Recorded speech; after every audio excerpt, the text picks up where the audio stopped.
La 4e délibération concerne Madame Tinchon et je crois qu'il y a une modification sur table. Non, elle n'est pas sur table, on va l'expliquer, mais voilà. Je vais d'abord expliquer par un petit diaporama. Donc, je vais aller récupérer la copie. Donc effectivement, je vous ai proposé une petite synthèse sur un sujet qui me tient à cœur depuis très longtemps. On n'a pas changé ni l'image ni le titre pour bien rappeler que rythme scolaire est vraiment un abus de langage et que ce qui nous importe, c'est la vie de l'enfant avant tout. Donc petit rappel aussi pour rappeler le cadre légal, puisqu'on entend beaucoup de choses ici ou là, mais le cadre de la loi reste toujours l'organisation sur 9 demi-journées et toute autre organisation est dérogatoire. Donc la loi, c'est la loi Peillon qui date de 2012, que nous avions nous appliquée dès la rentrée de septembre 2013. Il y a eu depuis le décret Hamon en mai 2014 et le décret Blanquer cet été qui laisse un choix aux collectivités. Si c'est pour revenir à 4 jours, qui nécessite une dérogation. Et les principes fondamentaux de la loi qui s'appelait pas la loi des rythmes scolaires, c'était la loi de refondation de l'école, donc il y avait beaucoup d'autres sujets dans la loi, reste bien sûr la réussite éducative. Et je le dis là et je le redirai après, ce qui est important aussi de dire, c'est que cette loi ne s'applique qu'aux écoles publiques. Mais ce qui n'empêche pas les écoles privées d'y adhérer, mais elles ne sont pas soumises à cette loi. Les rappels des principes que nous avions choisis dès le début, conformément à la volonté de la loi, donc, qui insistait sur l'importance des matinées comme étant des moments plus propices aux apprentissages. Donc, dès le début, nous avions opté pour 5 matinées un peu plus longues, ce qui nous avait fait passer de 50% à 69% du temps scolaire le matin. Un principe d'éducation partagée et ce petit dessin que j'aime bien reprendre depuis toujours, c'est le même depuis 2013. Ceux qui me suivent et qui travaillent avec moi sur le sujet, je n'ai pas changé. Donc les 2 petits-enfants au milieu, selon les moments de la journée, ce sont des élèves, ce sont le fils et la fille de leurs parents ou ce sont les enfants sur les temps périscolaires, mais ce sont les mêmes. Donc importance que tous ces acteurs de la communauté éducative se parlent et travaillent en complémentarité. Autre principe rappelé par la loi, c'était ces principes de régularité, à la fois dans les horaires, dans le rythme veille-sommeil et dans le travail personnel. Donc c'est pour ça qu'on était aussi assez favorable à l'école le mercredi matin, puisque tout le monde sait très bien que quand il y a un jour sans école, la veille, la tendance à se coucher plus tard est très grande quand même. La tentation, si ce n'est la tendance. Et puis, depuis le début, donc, nous avions affiché une ambition d'avoir des activités de qualité dans nos temps d'activité périscolaire. Et nous avions affiché aussi comme un principe l'équité entre public et privé en mettant vraiment l'enfant au cœur de nos projets. Alors ici, un petit transparent pour vous rappeler la méthode que nous avons choisie, méthode de travail très participative et très collaborative. Alors je vois qu'il y a des lettres qui ont sauté à l'écran. Bon, sur moi ça ne sautait pas, mais comme c'est écrit en blanc, vous voyez pas le début des mots, mais vous le lisez forcément, vous l'imaginez. Donc la première étape était une évaluation du projet éducatif de territoire. Je n'ai pas retraduit PEDT, mais c'est bien, puisque là on est bien à une étape de l'évaluation et de la mise à jour de notre projet éducatif du territoire, donc avec des enquêtes qui ont été faites dès novembre. La commission extra-municipale qui s'est réunie mi-décembre puis fin janvier, un travail technique entre deux par les services et bien sûr aussi à chaque fois la commission éducation enfants sport. Les membres de la commission éducation-enfance faisant aussi partie de la commission extra-municipale, donc ils ont beaucoup été associés. Et puis donc là nous en sommes à la fin de cette échelle, puisque donc les 6 conseils d'école des 6 écoles publiques se sont réunis et ont tous les 6 émis un avis favorable. Donc tout ça pour rappeler qu'on a voulu rester dans notre calendrier, qui était un calendrier de renouvellement de projets éducatifs de territoire, et on n'a pas voulu se précipiter. On a pris le temps de concerter et d'évaluer. Même si forcément l'éducation nationale a ses propres impératifs de calendrier, notamment par rapport au mouvement du personnel enseignant, et donc nous demander de nous prononcer si nous étions pour demander une dérogation avant la fin du mois d'avril, de façon à ce que les enseignants puissent se positionner. La suite du calendrier, ben voilà, c'est aujourd'hui conseil municipal. Donc, l'objet de la délibération, c'est donc de valider une organisation de la semaine scolaire et d'autoriser le maire à demander une dérogation.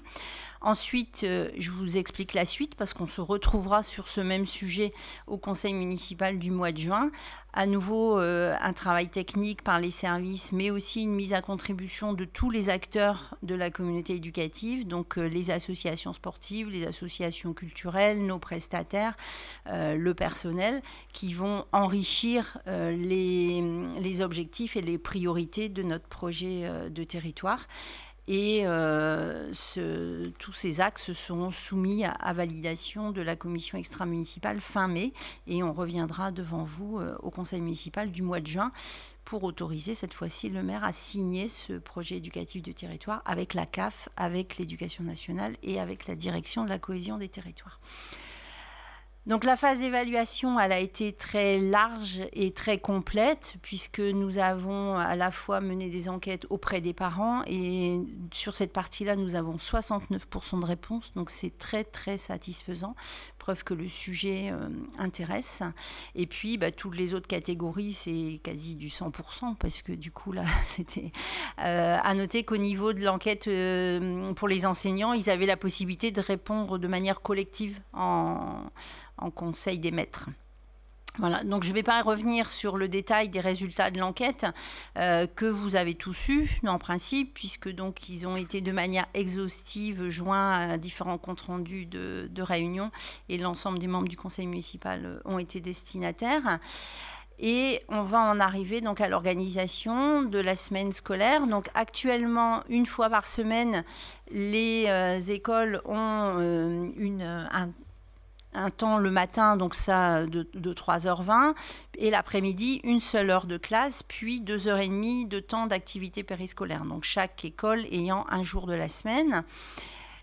Et les 3 autres jours de la semaine, donc le temps d'enseignement l'après-midi est de 2h10, puisque donc ça s'arrête à 15h40.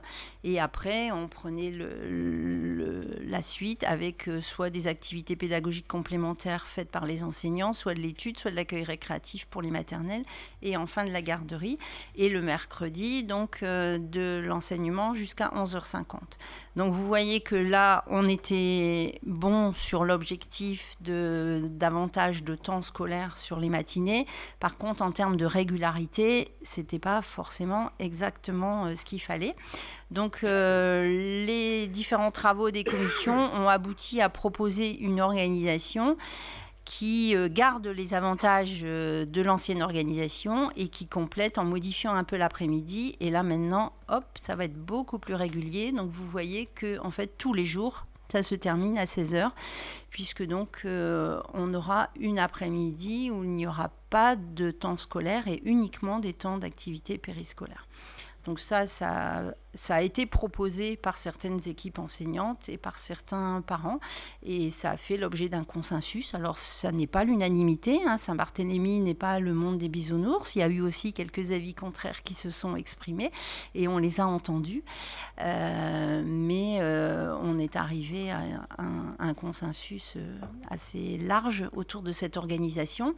Donc je reprends la synthèse des atouts qu'on a gardés, donc qui étaient les atouts initiaux dès notre premier projet de 2013 avec donc nos 5 matinées plus longues, un temps long pour les temps d'activité périscolaire de 2h30, ce qu'on a gardé dans la nouvelle organisation, de façon à avoir des activités de qualité, de façon aussi à éventuellement pouvoir se déplacer, pour ne pas utiliser les classes des enseignants et pour aussi utiliser des équipements mieux adaptés, comme le centre de la Pèlerinière, comme l'école de cirque, comme la Planète Enfant, qui est un lieu très bien équipé pour pouvoir recevoir toutes les activités artistiques, par exemple. Et puis, c'est aussi, donc, et j'en suis très, très fière de ce point de vue-là, puisque depuis le début, on a travaillé de manière très intelligente, on va dire, et en grande confiance. Et c'est un vrai projet de territoire, parce que sur le territoire, il y a 3 écoles publiques et une école privée, et on a vraiment mis l'enfant au cœur, indépendamment du choix d'école fait par ses parents. Et donc, on aboutit à la même organisation dans toutes les écoles. Et donc, même si elles ne sont pas soumises à la loi, elles n'ont pas de conseil d'école, donc elles n'ont pas émis d'avis. Donc, elles sont en discussion avec leur organisme de gestion de l'enseignement catholique et avec la direction diocésaine, qui leur a laissé la liberté, puisque donc, si vous avez vu la presse, vous voyez qu'on est un petit peu atypique quand même sur le territoire, puisqu'il n'y a qu'à Saint-Barthélemy où l'ensemble des écoles, enfin au moins dans la communauté urbaine d'Angers, la couronne proche. La première couronne, Madame Lemeur. Non? Ah. Et puis donc au niveau des atouts supplémentaires suite aux modifications que nous vous proposons, donc la régularité des horaires cette fois-ci on l'a, puisque donc tous les jours ça se termine à 16h. Il y a la possibilité d'avoir de l'étude tous les jours, y compris le jour d'étape, ce qui était un petit peu reproché dans l'ancienne organisation. Le fait d'avoir rajouté 20 minutes aux après-midi, du coup, c'est intéressant pour les sorties, pour les spectacles, pour aller au centre aquatique aussi, et ce qui évite d'aller au centre aquatique le matin, alors que justement, on voulait réserver les matinées aux apprentissages fondamentaux. Et puis, on l'a aussi entendu, parce que c'était ressorti dans les commentaires, dans les questionnaires. Il y a moins de temps, j'ai mis obligatoire avec des guillemets, parce que beaucoup de familles n'avaient pas d'autre choix que de laisser leurs enfants, et 15h40, c'est tôt. Et donc, on a essayé de jouer aussi sur ce temps un peu moins important en temps subi, et donc impact sur le coût pour les familles. Donc voilà, celui-là, on va le garder. Il va plus nous servir à la limite après pour... hop, non, je voulais aller... Hop, voilà. Pour la délibération suivante relative aux tarifs. Donc, pour terminer, je vous propose de valider cette organisation et d'autoriser le maire à demander au directeur académique des services de l'éducation nationale la mise en œuvre d'une organisation dérogatoire dans le cadre du décret numéro 2014-457 du 7 mai 2014, dit décret Hamon, à savoir une répartition des enseignements sur 8 demi-journées comprenant 5 matinées, une après-midi étant libérée pour le temps d'activité périscolaire. Je vous remercie. Je suis à votre disposition s'il y a des questions. Merci Madame Tinchon pour ces précisions et ce développement des propos et des arguments avec force de détail et très synthétique. Est-ce qu'il y a des commentaires? Monsieur Daniel. Bonjour. Donc déjà merci pour cette présentation. Juste un petit détail sur la présentation faite par Agnès, tu verras sur la présentation, page 7, quand tu présentes la nouvelle organisation, c'est marqué 3 fois par semaine l'étape, alors que c'est une seule fois, je pense. Dans la page 7 du diapo, il y a une inversion, c'est pour ça, pour le compte-rendu. C'est celui-là qui est bon, et après un peu plus loin dans la page 7, Notaporama. S'il est joint au compte-rendu, ça fera peut-être... voilà. Bon, c'était juste un aparté sur le sujet, mais c'est très bien. Je suis toujours à regarder les petits détails. Alors, on voulait d'abord souligner la façon très positive dont a été menée la réflexion sur ce projet éducatif. Concertation qui a inclus tous les acteurs, la parole qui a été donnée et écoutée équitablement. Cette méthode participative permet à coup sûr d'établir un projet collant réalité et besoin de chacun. C'est pourquoi nous voterons pour ce projet, en émettant le vœu pieux que cette méthode se généralise à tous les projets. Voilà, c'est tout ce que nous avions à dire. Merci de votre intervention. Monsieur Gaudin. Oui, vous avez évoqué à un moment qu'on n'était pas dans le monde des bisounours et qu'il y avait eu quelques peut-être difficultés, quelques contradictions. Quelle était la nature de ces différentes approches ? Il n'y a pas eu de contradiction, mais il y a eu du débat et des avis différents qui ont été émis. Et on a écouté tout le monde, effectivement. Donc, il ne faut pas le cacher. Il y avait des parents, il y avait des enseignants qui auraient souhaité revenir à 4 jours. Donc, on l'a entendu. Et on s'est surtout attaché à essayer de comprendre pourquoi. Parce qu'on s'est rendu compte au fur et à mesure de nos discussions, et certains parents élus l'ont bien reconnu avec nous, qu'on peut être pour revenir à 4 jours pour 50 raisons. Et notamment, il y avait la question des tarifs, et du coup subis par les familles, davantage que l'organisation elle-même. En fait, il n'y avait pas de reproches, enfin, j'en ai pas entendu énormément, sauf le sujet de la fatigue qui est très... c'est très relatif, je veux dire, parce que il faut reconnaître qu'en 5 ans, il y a beaucoup de choses qui ont changé, et que les enfants, ils ont 5 ans de plus, et que c'est difficile de savoir si les enfants sont plus ou moins fatigués et à cause de quoi c'est, quoi. Je veux dire, il y a les écrans, il y a beaucoup de choses, et que c'est pas forcément l'organisation de la semaine qui qui joue sur la fatigue. Donc voilà, il y avait, on l'a beaucoup entendu ça, hein, je pense, je me retourne vers mes collègues. Voilà, il y avait des partisans du retour à 4 jours. Ce serait étonnant qu'à Saint-Barthélemy, il n'y en ait pas du tout quand même, quoi. Voilà. Par contre, ce qui a été souligné à plusieurs reprises, c'est effectivement la qualité des activités qui étaient proposées. Et donc, on va chercher à rester dans cette qualité-là. Voilà. Si ça répond à votre question.